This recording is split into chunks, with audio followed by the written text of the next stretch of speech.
প্রিয় দর্শক, আসসালামু আলাইকুম। কেমন আছেন আপনারা? আশা করি আল্লাহর রহমতে ভালো আছেন।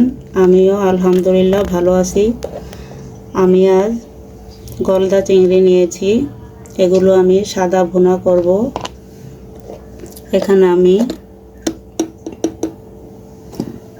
একটু হলুদ গুঁড়ো দিয়ে দিচ্ছি মরিচ গুঁড়া,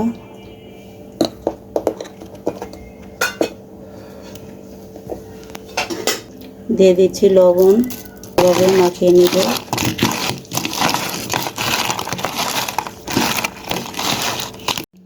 দেখুন, আমি মাছটা কারি কুকারে ভেজে নিব। তেলটা দিয়ে দিচ্ছি।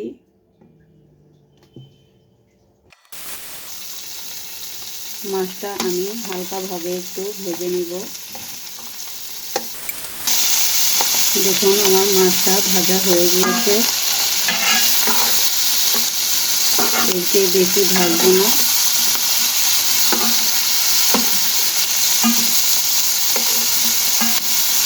দেখুন, আমি চুলায় একটি পাতিল বসিয়ে দিয়েছি। এখানে তেলটাও দিয়ে দিয়েছি। এখন আমি কাঁচা বাদাম বেটে নিয়েছি, এগুলা আমি ভেজে নেব। ভালোভাবে ভেজে নেব।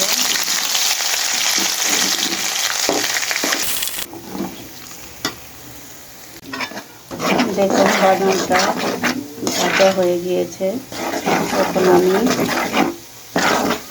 পেঁয়াজ কুচিগুলো দিয়ে দিব। এই দেখুন, পেঁয়াজ কুচি নিয়েছি।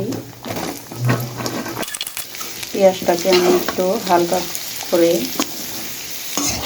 নরম করে নিব।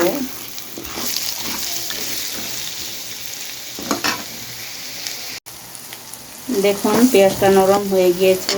এখানে আমি মরিচ গুঁড়া দিয়ে দিচ্ছি।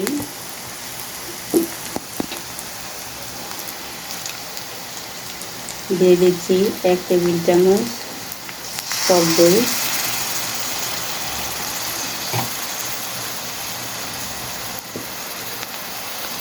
দিয়ে দিচ্ছি অল্প একটু আদা রসুন বাটা।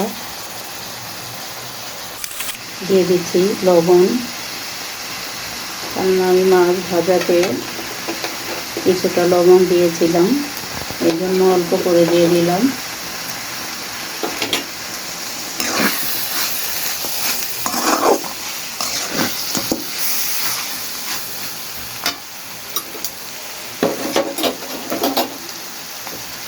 এখন আমি মাছগুলো দিয়ে দিচ্ছি। এগুলো আমি ভালোভাবে একটু কষিয়ে নিচ্ছি। দেখুন, আমার মাছটা কষানো হয়ে গিয়েছে।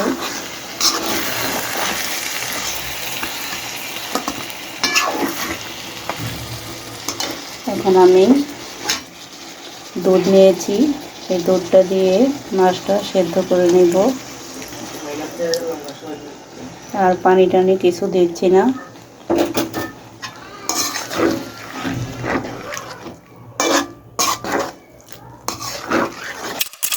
দিয়ে দিচ্ছি কয়েকটি কাঁচামরিচ।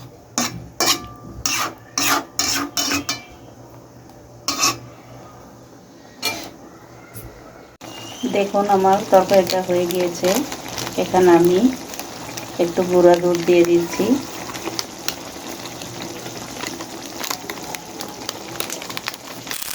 আপু ভাইয়ারা আমার চ্যানেলটাকে সাবস্ক্রাইব করেছেন, তাদেরকে জানাই হাজারো শুভেচ্ছা ও অভিনন্দন।